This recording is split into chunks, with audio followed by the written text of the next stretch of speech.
Welcome to The Explainer. Today, we're digging into a concept that's, well, absolutely fundamental to democracy: power sharing.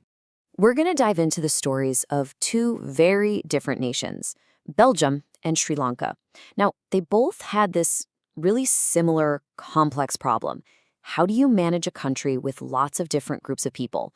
But here's the thing. They ended up on completely different paths. One found peace, the other found war. And figuring out why, well, that's not just fascinating, it's a lesson for all of us.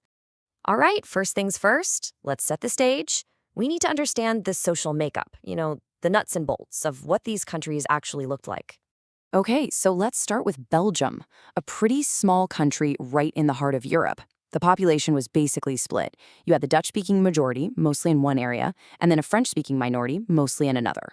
But, and this is where it gets really interesting, you look at the capital city, Brussels, and the whole situation was flipped on its head.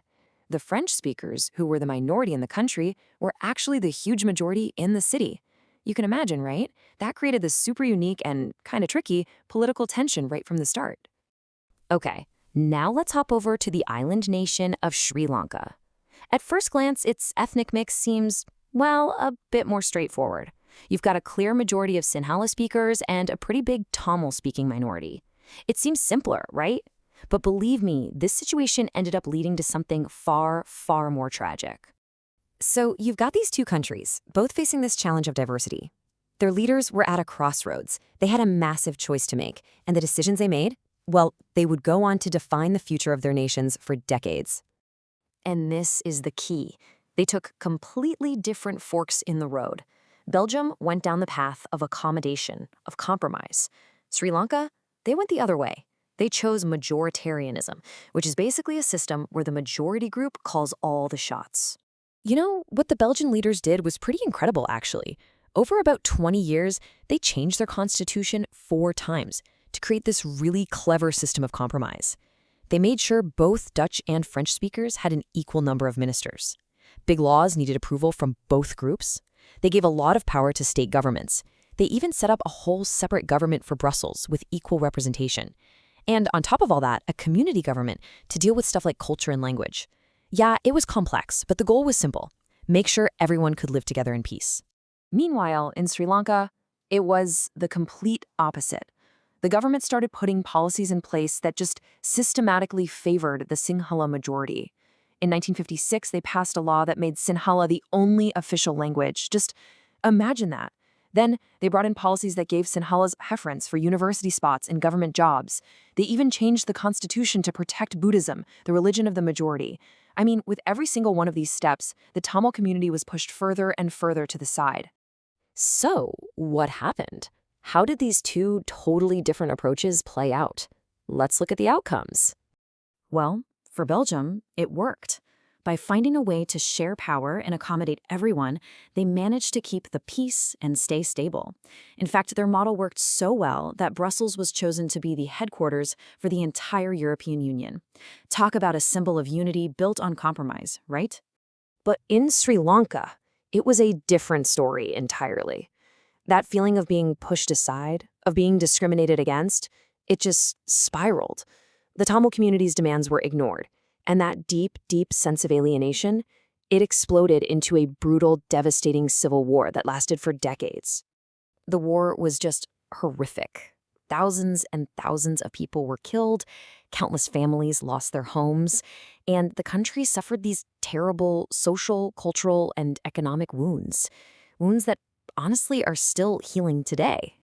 So this brings us to the big question, doesn't it? We need to understand the core idea here, the thing that explains these two completely opposite results. What's the fundamental principle we're talking about? Seriously, how can two countries with such similar problems end up worlds apart? The answer? It comes down to one simple but unbelievably powerful concept. And that concept is power sharing. That's it. It's the principle that Belgium leaned into, and the one that Sri Lanka turned its back on. It's all about creating a system where power isn't just held by one group, but is spread out so that everyone, and I mean everyone, has a say in what happens. So why is this so important? Well, it boils down to 2 main reasons. The first one is just practical. It's a prudential reason. Sharing power helps stop conflicts before they start. It keeps things stable. But the second reason is a moral one. It's about what democracy is supposed to be. Power sharing is the very spirit of democracy. It's about the basic right of people to be consulted on how they're governed. Okay, so that's the why. But what about the how? How does this actually work in the real world? Let's break down the different ways power can be shared. All right, first up, you can share power horizontally. Think of it like a level playing field. You've got the different parts of government, the legislature making the laws, the executive carrying them out, and the judiciary making sure they're fair. They all share power, and this creates a system of checks and balances so that no one part can just run away with all the power. Next, you can share power vertically. Think of it like a ladder. At the top, you have the central or national government for the whole country. Below that, you have state or provincial governments, and at the bottom, you have local governments for cities and villages. Each rung on the ladder has its own set of responsibilities. Okay, number 3. And this one brings us right back to our story. You can share power among different social groups, whether they're based on religion or language. That community government in Belgium, that's a perfect example. Another way you see this is with things like reserved seats in government like they have in India to make sure minority groups have a voice. And last but not least, power is shared among political parties and what we call pressure groups. In a democracy, power is always shifting between different parties when we vote. But it's also influenced by groups outside of government, like trade unions, business groups, all these organizations that represent different people and their interests. They all play a part in the conversation. So at the end of the day, when you look at Belgium and Sri Lanka, it becomes crystal clear. Power sharing isn't just some dusty old political theory in a textbook. It has real life or death consequences. It's the difference between building bridges and digging trenches. It can lead to peace, or it can pave the road to war. And you know what? This idea isn't just for countries. Think about it. It applies to our workplaces, our schools, even our own families. Which leaves us with one final question to chew on. In your own life, where is a balance of power important?